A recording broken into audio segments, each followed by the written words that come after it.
Hey, it's Luke from LT Gaming, and today I'm joined by Tom, which is always awesome, as we take you through 10 grand strategy games you need to be watching in 2026. And there's a couple of very unknown titles on this one which will make you update your wishlist, I'm sure. And if grand strategy is your thing and you love the idea of rewriting history one questionable decision at a time, give the video a like. Right, let's get straight into conquering some new games. First up is Total Victory World Conflict 1939 to 1945. And I gotta say, I think this one is aimed very squarely at the hardcore end of grand strategy. It's coming from our friends at Kraken Studios and the developer behind the Warplan series. The pitch here is basically a big World War II turn-based grand strategy game with that proper board wargame DNA running through it. We're talking major powers, hex-based warfare, research, production chains, all of that stuff.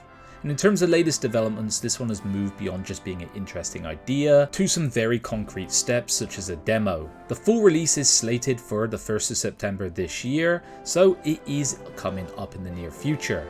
What makes Total Victory interesting in this conversation is not trying to be another Hearts of Iron 4 clone with menus and tons of admin. It is leaning into strategy and less micromanagement, giving you a very specific lane of where it's going to land. It probably won't be mainstream overnight, but for players who want something weighty, historical, and unapologetically systems driven, it could be a very serious contender for many of you.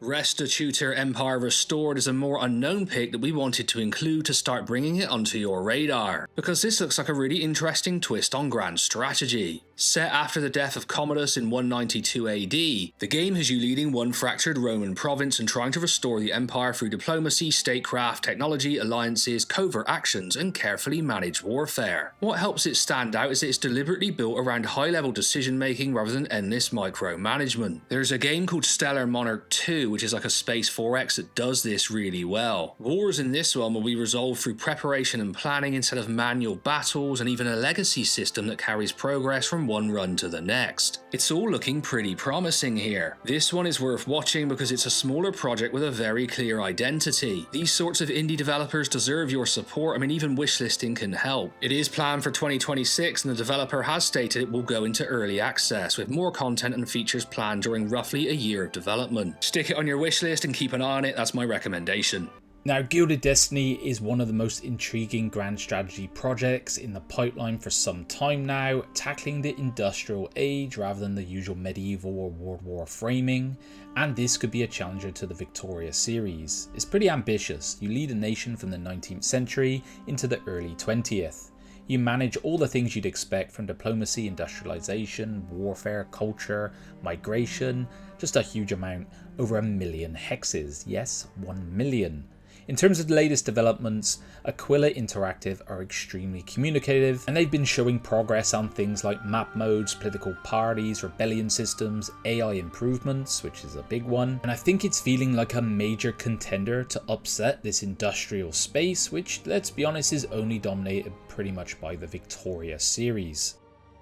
Coming on to Systemic War next, and this is very interesting because it's trying to do something a little bit different in grand strategy. A modern day geopolitical sandbox, fair enough, 2008 to 2025, but they're going to have economics, diplomacy, hybrid warfare, and then most importantly, actual RTS battles are the key flashpoints. What is giving this one a bit more bite right now is it's not just a vague concept. They have it down for Q4 this year, and the devs have been showing off some of the game more and more. They had a public demo that got some pushback and feedback, and it seems like they've taken that on board and have adopted it, which is very good to see. In terms of why it could change things, I think that angle is genuinely unusual, and the fact you'll go in and resolve these RTS battles yourself, I think this is a pretty cool angle. I've only seen it in the Field of Glory series before, so I definitely think this should be on everyone's radar, and let's see how it develops and if they work out those kinks that were present in the demo. To me, Beyond Astra looks like one of those grand strategy projects that is trying to go much bigger than a simple map painter. Blending Space 4X, oh I just love Space 4Xs, they're so good. Planetary city building and RTS combat into one seamless package. Talking of Space 4X, I fired up Distant Worlds 2 last night to get back into it. What a beast of a game that is. But anyway, the big hook here is scale. It's all about letting you zoom from a single city on a planet all the way out to a galactic view with no loading screens, while also building your empire across military, economy, culture, religion, science and diplomacy. On top of all that good stuff, it's leaning into physical trade routes, citizens with evolving beliefs and politics, diplomacy through envoys on the ground, and both land and space battles. So this one feels like it's trying to be an absolutely epic empire builder. This one stands out to me and should appeal to all you LT gamers because it's trying to aim for that sweet spot between grand strategy depth and more immediate visual, almost hands-on style of control. The idea of growing from one city into a multi-system empire is definitely very appealing to me. I'm genuinely excited to see where this project goes. It's been on my horizon for quite some time and I'm hoping the team delivers here. I was going through my Steam library last night and I was absolutely surprised how many early access projects have just completely disappeared, so I'd be kinda hopeful this one doesn't go down that route. Anyway, that's a decision for them, but let's wait and see. Just a quick interlude to say most of you who watch the channel are not subscribed. So make sure to go down below and hit that subscribe button because it helps smaller channels like us grow really quickly, and both me and Tom really appreciate it. Okay, States of Power, and this is one of the more speculative picks on this list because honestly me and Luke have only just come across it. But what made it stand out is World War II grand strategy game, okay, fair enough, but built around direct control of divisions and units. You still have diplomacy, tech progression and custom nations, all that jazz, but with a much more stronger focus on the actual military side of things than a lot of grand strategy games will do. Commanding divisions, managing supply lines, tailoring your army composition. In terms of the latest news, they did release a demo, which I'm going to dig into this weekend, but I can see from the user feedback it was very positive. One of the more intriguing elements for me is a strong focus on multiplayer. If you've ever tried to do an online grand strategy game in a multiplayer session, it's an absolute nightmare. Someone desyncs, someone disappears for 10 minutes, so it ends up being slow and ponderous. So if they can design a game for smooth multiplayer gameplay, this will be very interesting. That said, they are also gonna promise deep customization in the single player aspect, so a lot to unpack here, and I'll keep you guys up to date on how I get on with the demo. Next up is Espiocracy, and easily one of the strangest and more distinctive grand strategy games on the horizon. You don't rule a country in the usual sense, you run an intelligence agency for one of 74 playable nations as the Cold War begins.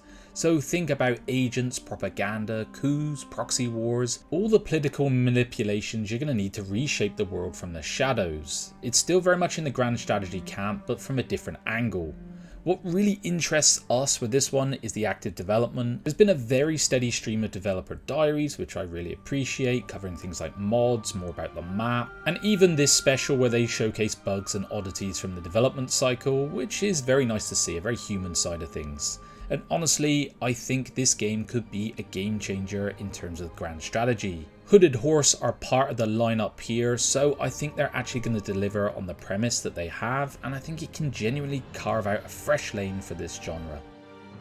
Fields of History: The Great War is aiming to give grand strategy fans a much more detailed take on World War I than we usually get. I'm going to be totally honest here, this is one of my most anticipated games on the list. I'm really excited to have a World War I game at this scale. This one drops you onto a huge 3D world map with more than 10,000 provinces, and it puts politics, economics, military planning and espionage all in your hands. And the cool thing is you're managing the country in this period, which is a really unique way of looking at it. You're not just managing huge battles or armies, you've got to manage the country during World War I. And we saw from my recent Great War list that it's a really overlooked area. We were having this discussion in the Discord last night, and I also thought that the Crimean War is greatly underrepresented in war games. Get some awesome games made about the Crimean War, come on, we can do it. What makes this one worth watching is it looks like it wants to combine the big sandbox freedom that grand strategy players love with a much more specific First World War identity. And that instantly makes it stand out to me. Between the scale of the map, the depth of the systems and features like espionage, prisoners of war, strategic bombardment and dynamic wartime economy,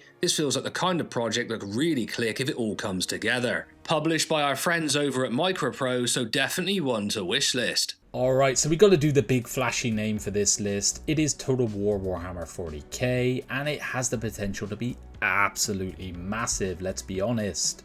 They revealed it back in December 25, and the pitch is pretty wild even by Total War standards. a grand strategy campaign set in the Era Indominus, where you're going to be tasked with conquering planets, upgrading your fleets, managing the war economy, and then just dropping into these colossal real-time battles across war-torn worlds. They could have Space Marines, Astra Militarum, Orcs, and Eldari.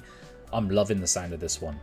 Developments lately have been in the reveal phase, so here's some gameplay, here's a bit of that, so we can't point to a firm launch date yet. But much like when they embarked into the Warhammer Fantasy universe, I think this could be another seminal moment for creative and the genre as a whole. It's one of the most recognisable settings in sci-fi, and the concept just oozes that it should be a grand strategy game, so sign me up.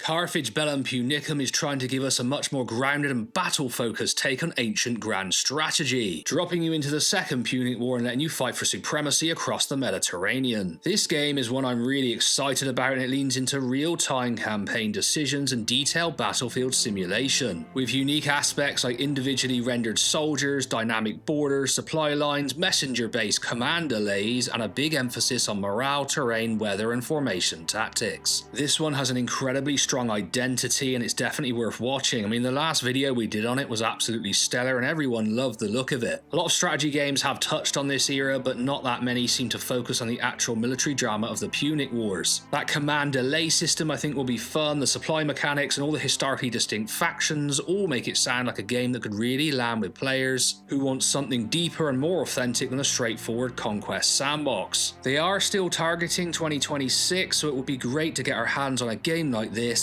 year.